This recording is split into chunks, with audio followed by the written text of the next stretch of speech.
de linéarité pour les multiplicateurs de Lagrange pour le modèle autorégressif exponentiel périodique restreint d'ordre A, c'est-à-dire le Px bar d'ordre A. Donc on va commencer par définir le modèle, notre modèle, puis obtenir les estimateurs du maximum de vraisemblance de ces paramètres et enfin tester la linéarité de ce modèle. Donc le modèle X bar, c'est un modèle non linéaire donc, et qui a été introduit par Ozaki en 1980. La notion de périodicité a été introduite par Claude Tuchel en 1961 et a été utilisée pour ajuster les séries hydrologiques et financières et a permis l'émergence de nouvelles classes de modèles de séries temporelles. La version périodique de l'X-bar a été utilisée pour l'étude des séries chronologiques saisonnières et a été utilisée dans beaucoup de domaines, par exemple l'astronomie, l'économie, les finances, l'ingénierie. Donc, elle a été utilisée, très utilisée. Donc, dans notre étude, nous sommes intéressés par l'étude des tests, des tests d'hypothèses pour la signification des paramètres des modèles qui, en général, elle se fait moyennant 3 tests.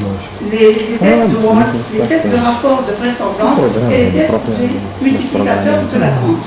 Pour nous, nous allons utiliser les tests de multiplicateur de Lagrange. Les estimateurs seront obtenus d'après la méthode du maximum de vraisemblance et sous des conditions bien sûr adéquates, et finalement on obtient la linéarité selon le test de multiplicateur de Lagrange. Donc premièrement nous allons définir notre modèle, le modèle autorégressif exponentiel périodique restreint d'ordre 1. Donc c'est une solution de l'équation de différence non linéaire stochastique de la forme 1, si vous voulez, de l'équation 1. Donc dans cette équation, on suppose que le YT c'est un processus IID de loi normale, donc centré, et de variance sigma carré qui dépend du temps, bien sûr. Et dans périodique, nous allons supposer que les paramètres, donc Φ1, T1, Pt1 et le sigma T sont périodiques et de période S. Ici, nous allons supposer que le gamma, donc le paramètre qui est dans l'exponentielle, est connu. Quand gamma est connu, on les appelle, ce sont des modèles restreints. Même si gamma est inconnu, on a une détermination heuristique de ce paramètre moyennant cette formule, où epsilon est petit et n, c'est le nombre d'observations. Donc on peut supposer le modèle restreint. Donc un processus X bar périodique, c'est quoi? Il est dans cette définition, c'est-à-dire la définition du processus X bar classique, en permettant aux paramètres de varier avec la saison. Alors, on va poser bien sûr T égale à I plus S tau, donc pour introduire la périodicité, et on obtient maintenant notre modèle dans le cas périodique. Vous voyez, ici, les paramètres sont définis par le vecteur phi. C'est un vecteur d'ordre donc 2S, et chaque composante, elle est composée des deux paramètres PI1 et PI1. En plus, on a bien sûr la sigma, la variance d'innovation. Donc, on va estimer le vecteur phi et la valeur de sigma carré en utilisant la méthode de maximum de vraisemblance. Donc, pour cela, nous allons supposer les conditions suivantes. La première, on suppose que notre processus est strictement stationnaire dans chaque période, c'est-à-dire on suppose que le maximum de phi I1 et phi I1 plus pi I1 est inférieur à 1. La deuxième condition, on suppose que le moment d'ordre 4 de notre processus est fini. Bien sûr, donc le maximum de vraisemblance, nous allons définir la fonction log de vraisemblance conditionnelle à la condition initiale x0 associée aux observations YA, YN. Donc c'est notre échantillon. Et maintenant, pour simplifier le calcul, nous allons supposer que la taille de l'échantillon est multiple de la période. Donc N s'écrit sous la forme MS. Bien sûr, après les calculs, donc on cherche le maximum de cette fonction et on retrouve ces valeurs, phi chapeau I et sigma I chapeau. Donc maintenant on a le théorème. Ce théorème nous donne la propriété de la normalité asymptotique de notre vecteur phi. Donc bien sûr sous les conditions de la stationnarité stricte et le moment qui est fini. Ou gamma I, bien sûr, c'est la matrice variance et covariance de notre. Maintenant, on passe au problème de test linéaire avec du multiplicateur de Lagrange. Donc, pour qu'il soit linéaire, donc on va supposer que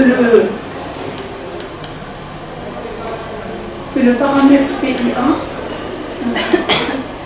PI1 est nul. Quand on a le PI1 nul, donc l'expo va disparaître, donc il nous reste la forme, avec le T, c'est mieux, parce que c'est la même chose, YT égale une constante fois YT moins 1 plus epsilon T. Donc c'est linéaire, et ça c'est la définition de quoi? C'est la définition d'un modèle qui est autorégressif périodique. Autorégressif, ça veut dire la forme YT égale phi xt moins 1. Autorégressif, vous voyez le T, d'un côté, T moins 1. Donc, il est auto parce que c'est le même, Y.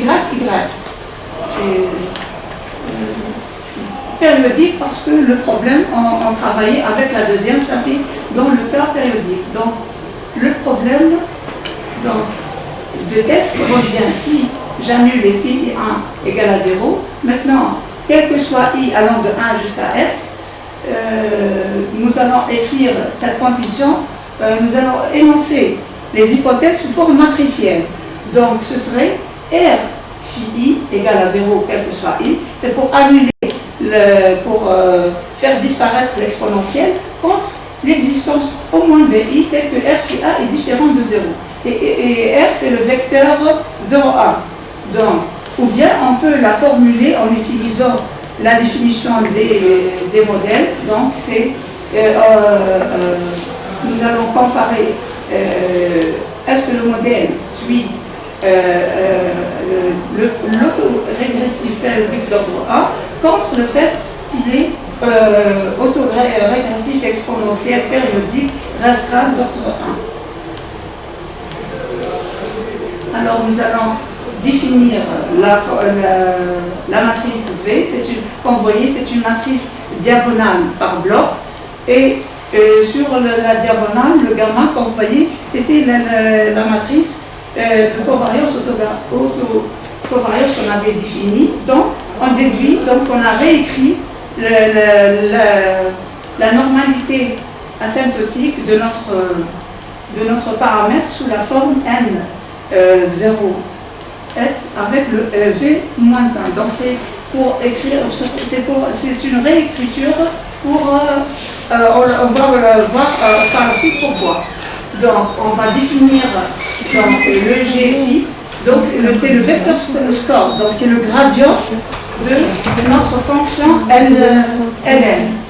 Donc, elle serait écrite, donc elle est d'après les calculs, elle s'écrit sous cette forme. Nous allons introduire les matrices YI et ZI pour, donc on a réécrit notre vecteur sous cette forme. Donc, dans le problème de texte, comme vous voyez, ce serait maintenant un problème d'optimisation avec contrainte, parce qu'on a rajouté le fait que Rφ égale à 0. Donc, pour le résoudre, bien sûr, on introduit le Lagrangien et on calcule dans ce cas le maximum. Donc, on obtient la fonction, la statistique du test donc, est donnée par cette expression. Et finalement, donc, on remarque, quand vous voyez le nom, elle va suivre sa loi, ce serait un Q2 d'ordre S. Maintenant, on a écrit la matrice gamma sous forme de matrice partitionnée. Donc, AI1, AI2, qu'on voyait en 4 parties. Ça, c'est pour déterminer l'inverse de la matrice gamma moins RI. Et nous avons un théorème pour que l'inverse de la matrice s'écrit avec cette expression. Et cette expression, on l'utilisera pour faire des simulations qu'on n'a pas encore fait. C'était un objectif, dommage. C'est pour ça qu'on a fait tout qui est prêt pour le faire, normalement. Donc, on donne quelques références et je vous remercie pour votre attention. Oui, on a la matrice L. Il y a des sommes, des termes à l'intérieur, c'est des... Ça sort. Oui, oui, non, d'où ça sort. Ça sort. Et donc, on cherche le maximum de cette fonction. Donc, on a... etc. sous forme matricielle. Oui. Moins ça. Ça, c'est la solution. Oui, c'est la solution. Oui, la matrice. Parce que ça, c'est d'après les conditions. On avait supposé que l'espérance de y à la puissance 4 est finie, donc c'est pour sigma R. Et on a supposé qu'elle est stationnaire, strictement stationnaire. Strictement stationnaire, ça veut dire que les moments sont constants. Ça veut dire qu'ils ne varient pas avec le temps. Donc les quantités, la somme les termes de la matrice sont finis. Oui. Maintenant, il reste... Est-ce que c'est difficile de les calculer? Non. Oui, on l'a fait. Ah, d'accord. C'est déjà fait. La matrice, c'est toi. Oui, c'est moi. On a fait, oui, c'est des calculs à l'envers. On a obtenu ces calculs à l'envers. On a dérivé. L'inverse? L'inverse, on a transposé, oui, je comprends. Vous avez déterminé. Est-ce que ça existe ou pas? Vous avez des valeurs numériques de A11, A12, oui, puisqu'on a la loi normale. Oui, vous pouvez le faire. Oui,